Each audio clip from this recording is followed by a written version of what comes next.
Tristesse et recueillement ce mardi dans tout le Sri Lanka. 3 minutes de silence, observées à 8h45, l'heure du premier attentat à la bombe dans l'église catholique de Saint-Antoine à Colombo.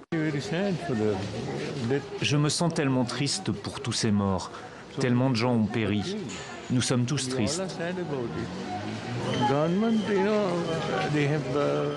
Le gouvernement a annoncé qu'il y aurait des compensations financières, mais ça ne va pas consoler les cœurs.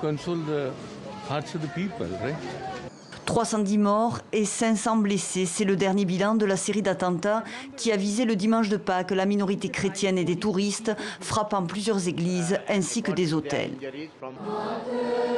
À quelques kilomètres au nord de la capitale, la ville de Negombo pleure elle aussi ses morts.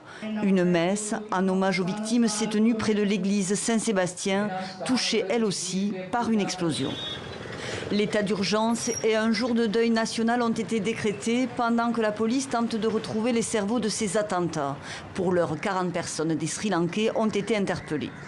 Les autorités suivent la piste d'un groupe islamiste local, le National Tawhid Jamaat, un groupe qui s'est fait récemment connaître pour ses destructions de statues bouddhiques. Le porte-parole du gouvernement sri-lankais a affirmé lundi que l'hypothèse d'un appui venant de l'extérieur du pays était envisagée par les autorités, tout en confirmant que ces dernières avaient été alertées une dizaine de jours avant d'une menace. Une agence internationale de renseignement nous a informé le 4 avril dernier qu'elle était au courant que de tels attentats risquaient de se produire dans le pays. Mais l'alerte, selon lui, n'a pas été transmise au Premier ministre sri-lankais, alors que le président présent aux réunions de sécurité nationale était informé.